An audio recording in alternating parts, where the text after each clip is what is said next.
In the heart of the city, there's a spooky skyscraper hiding dark secrets. But it's not just any building, it's the headquarters of hell, ruled by the devil himself. Despite looking like a regular businessman, the devil's interests lie in causing chaos like pollution. His daughter, Lilith, is a mischievous demon who loves causing trouble, even for her own dad. She's so bad that even her tutor couldn't handle her and fled to a boring job in hell. Lilith grew up in hell, but now she's itching for something new. She begs her dad to let her go to the human world so she can scare them face to face. But he thinks she's too young and can't handle human feelings. Lilith won't give up easily, though. She wakes her dad in the middle of the night and suggests he test her in the human world to prove she's ready to do bad stuff. The devil reluctantly agrees, but he's sneaky. He says she has to spend a week with a girl named Greta Bernstein and make her do something bad. If Lilith passes, she can hang out with humans and be bad for a job. But if she fails, she's stuck with a lousy job in hell. Lilith is confident it'll be a piece of cake and eagerly accepts the challenge. But before she meets Greta, her dad gives her a mysterious black ball that shows Greta's feelings. If Lilith starts to feel kinder, the ball will change color, signaling she's failed the test. Excited for a ritzy penthouse life, Lilith's dreams crash when her dad's car parks at a farmhouse. Left high and dry, she's told she's now an exchange student there. Greta dashes over with joy, but Lilith pulls off some epic dodging moves. Despite her best efforts, Greta's mom, Sybil, traps her in a hug, making Lilith sneeze like crazy. At lunch, she meets Greta's fam, including Gabriel, who serenades veggies to grow better. Lilith realizes she's landed an almost impossible mission. The farmer fam's all smiles, eating healthy and spreading kindness. It seems their souls are armored against evil. But Lilith's not throwing in the towel. She stirs the pot, dropping plates and pinning it on Greta. Surprisingly, Greta takes the fall without breaking a sweat, leaving Lilith in shock. Even more surprising, the parents don't scold their daughter, even though their special dishes were broken. When left alone with Greta, Lula tries to uncover one of her secrets, but no luck. Greta spends her free time helping her mom knit and singing in a choir. But when Greta steps out, Lilith snoops in her closet and finds romantic photos of a guy with hearts all over them. Next morning, they bump into local beauties Melody and Daria on the school bus. Greta's warm greeting is met with icy glares. Then, the bus bullies, led by Eddie, hop on. Eddie starts his usual teasing, sticking gum in Greta's hair. Lilith becomes Eddie's new target, but he doesn't realize he's playing with fire. With matches and a lighter, Lilith puts on a fiery spectacle in his hair. Some dude at a beauty salon freaks out and hides his smoking head under a hat. Probably got caught breaking the rules. On the school roof, there's a rebellious kid named Samuel, smoking and straight up ignoring the principal. Lilith, the devil's daughter, is immediately interested in this bad boy. In class, Lilith cheats by copying answers off the internet. Greta, a super honest girl, is really worried about her. To save Lilith from getting caught, Greta eats her own test paper at the last second. That's wild. After class, Lilith accidentally overhears the principal and a teacher talking. Turns out, the principal is a thief, stealing school money for his fancy trips. What's more, Eddie, the school bully, is the principal's son, and his dad always covers up his bad behavior. Lilith sees Carlo, a guy whose photos are plastered all over Greta's closet. Greta gets super embarrassed and avoids looking at him. Turns out, Carlo is a heartbreaker and dumps girls left and right. A sneaky plan forms in Lilith's head. She offers Carlo cash to make Greta fall in love with him, then break her heart in a week. Lily figures this will drive good girl Greta to get revenge on her bully. Spotting Samuel, Lilith decides to get to know him. Just then, Eddie and his gang show up, accusing Samuel of stealing a watch. They're about to fight, but Samuel escapes to the roof, making fun of them. Eddie makes a dumb move and tells his goons to mess with Lilith, but she surprises everyone. She grabs a street sign and playfully beats them up, sending them running. Samuel, totally impressed, asks Lilith out to lunch.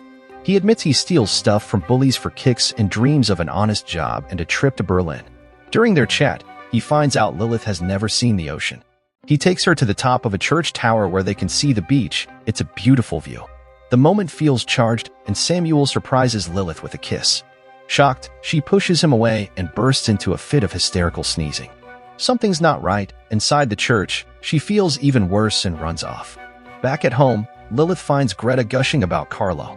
She complains about strange, fluttery feelings that started after meeting Samuel. Greta suspects her friend has a crush, but Lilith vehemently denies it. Lilith checks her magic ball and is horrified. It's showing hints of pink. Fate seems to be playing a joke, as her father calls right then, asking about her mission. Worse yet, someone in the background tells her dad that an employee has fallen in love. Enraged, her father orders the love-struck worker to be fired immediately. Demons and love become useless. Terrified, Lilith cuts the call short, determined to avoid Samuel from now on. That evening, she mischievously tells Greta's parents about the date. But the adults surprise her by being cool about it, even offering to buy Greta some protection. Embarrassed, Greta flees outside. Lilith follows and proposes a makeover, complete with makeup, a new hairstyle, and a daring red dress. Greta worries about the provocative style, but Lilith assures her it's the only way to impress Carlo. Samuel drops by and asks Lilith to join him on the roof. At first, she's resistant, but in the end, she gives in. Samuel tries to apologize for the kiss, but Lilith won't listen. As those weird feelings return, she bolts, leaving him confused. Bedtime arrives, and her magic ball is even pinker. A new day begins with a simple scene. A farmer tends his cabbages, a mother serves breakfast to her younger kids. But Greta's focus is on sneaking out in her new look. Unfortunately, her mom Sybil spots the revealing outfit and is none too pleased. Sybil quickly figures out Lilith's mischief and threatens to kick them out of the house. To shield Greta from teasing, she tells both girls to wear simple knitted dresses. Lilith tricks Melody and Daria into thinking Sybil is a famous designer, making them treat Greta as an equal. They ask for clothes from Sibylla Bernstein. Meanwhile, Samuel and Lilith ride bikes to the beach. Lilith, excited, dips her toes in the sea for the first time, joyfully hopping around. Samuel joins in, and they play tag on the sand. At the same time, Greta joins a music rehearsal at school, where Carlo is the DJ. Despite being shy, she suggests ideas to improve the performance. Carlo suggests she performs with the girls, and she compliments their vocals. However, their rehearsal is interrupted by their homeroom teacher. He announces the principal has banned their group from performing at the festival due to its name, __deluxe. Instead, another group will entertain the guests. Meanwhile, Lilith and Samuel relax on the beach, enjoying each other's company.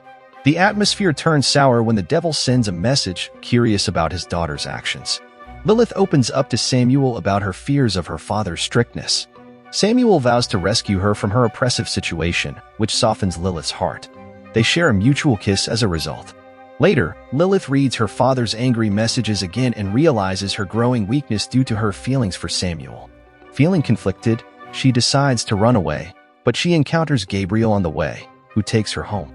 Carlo is impressed by Greta's singing and offers her a permanent spot in the group. Just as they are about to part ways, Gabriel interrupts them, driving by in his truck. During the radish harvest, neighbors engage in an intimate conversation. Lilith admits to the possibility of staying in town only if she does something wrong, but Greta stands by her, showing unwavering support. Realizing her growing affection for Greta, Lilith decides to end her deal with Carlo. Despite his fondness for Greta, Carlo returns Lilith's money and reveals the truth to her. Disappointed by Lilith's actions, Greta reluctantly sends her away, feeling more saddened than angered. Samuel asks Lilith to the beach. There, he throws a bottle with a ticket to Berlin into the sea, showing he wants to stay with her. But Lilith doesn't like this and says meeting Samuel is the worst thing ever. Upset, she runs away in tears. She goes to Greta for help and says she left Samuel because he was making her better. The young devil shows a pink ball called the Ball of Mischief, which turned pink because she has a crush. This means she failed the test, and tomorrow her dad will take her back home. Feeling sorry, Greta promises to help her friend. They hug. The festival day is here. The devilish father arrives, expecting mischief from Lilith. Meanwhile, Greta and her group sabotage the event by sprinkling itching powder on the competitors' costumes. The director's embarrassing presentation is halted, replaced by a disastrous musical performance due to the musicians itching, much to the devil's delight. He decides that it is Lilith's mischief, but she shakes her head in bewilderment. When the musicians leave the stage in misery, they are replaced by __deluxe, the daring trio, and knit addresses cause a sensation with their colorful show. The director is furious with what is happening and orders the homeroom teacher to stop the sabotage. Otherwise, he will be fired. To which the teacher responds that he has requested an investigation into his corrupt dealings. A fight breaks out between the men, which literally ends in the director's downfall. The devil leads his daughter out of the hall, and as he only follows him, waiting for the revelation. However, her father congratulates her on her success, as she was able to push Greta into a wicked act. He hands her a certificate of employment in hell. But to be sure, he asks her to show the magic ball. Lilith is once again expecting the worst, but the evil detector remains completely black in her hands. Her father is pleased with such a result and allows her to stay in the provincial town. A happy Greta runs up to Lilith and tells her that she came up with all the tricks on her own. She also painted the magic ball with black nail polish so that it wouldn't reveal Lilith's true feelings. Greta didn't like being a bad girl, but she did it to save her friend. The girls embrace, after which the little devil runs off in search of Samuel. In the end, the main heroines are rewarded with a happy ending. Greta receives approval from her parents and a long-awaited kiss from Carlo. Lilith catches up with Samuel at the station and confesses her feelings to him. The guy responds in kind, and the little devil burns his ticket to Berlin with her finger.